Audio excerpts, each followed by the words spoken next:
All right, so let's talk about a couple other little things, and I'm going to be taking you down this path on purpose for the next couple videos, because I want you to understand the basics first, and then I'm going to show you a way that you literally could go out there if you want to, and you could pick up an extra, say, $5,000 in the next 2 weeks. How would that sound for you? Pretty cool, huh? What would that cost you? Next to nothing, maybe nothing. Okay, so let's back up. Let's go to some basics. First of all, everybody knows what a landlord is, right? That means you buy a property, you rent it out, you have a tenant paying you. You're responsible for repairs and toilets and tenants and trash and all that kind of general good time. And everybody's like, well, I'm different. My tenants are better. My tenants are going to pay. I'm only going to get the good tenants. Yeah, I know you are.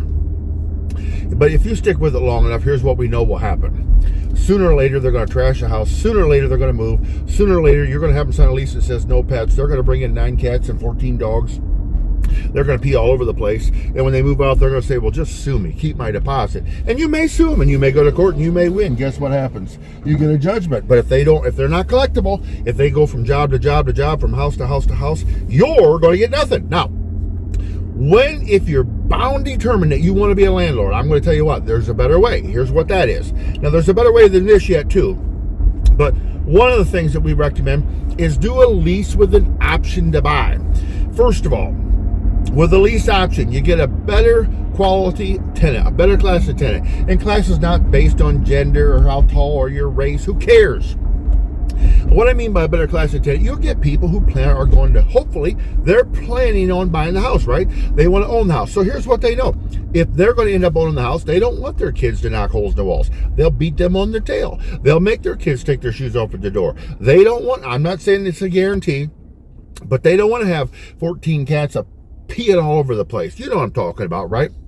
Huh? We all know those people that, if you're known as a cat lady, you might want to stop this now, because cat pee is hard to fix. But a lease option person, now, for them to do a lease, what that means is they lease your house for 2, 3, 4 years, and you give them an option to buy contract. What that basically means is you agree to a price. Let's say it's $110,000. That means anytime for the option period, the 2, 3, 4, 5 years, they have the right to buy that property at any time they want to, locked in at that price. It protects them. It also protects you, because you don't have to worry about them doing this and them doing that, them skipping out generally. And here's what protects you. You charge them what's called an option to buy fee.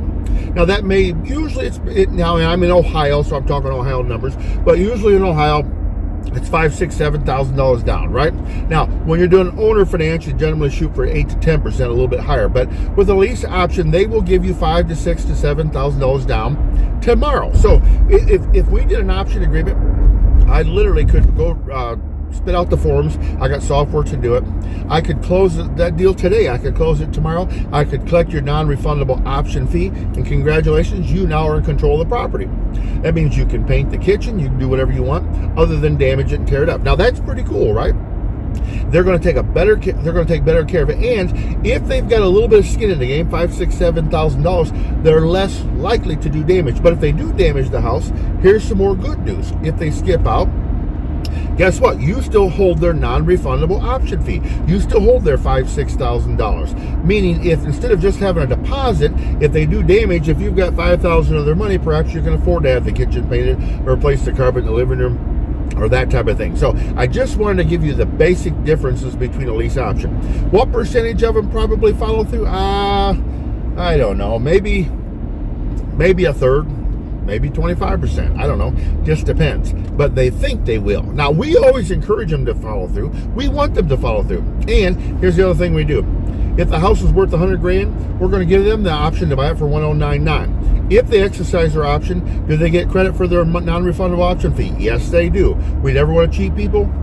We're not going to steal their money. So if they buy the house, they give us $5,000 down when it comes time, whatever the price was, that $5,000 counts as their down payment, and they get to go and qualify to get their credit fixed. They can get a bank loan. They can work with a mortgage broker and that type of thing. If they run off and they skip it, guess what? You, as a landlord, kept $5,000. Pretty cool, right? So we're going to go into more stuff later. I don't want to make this a mile-long video.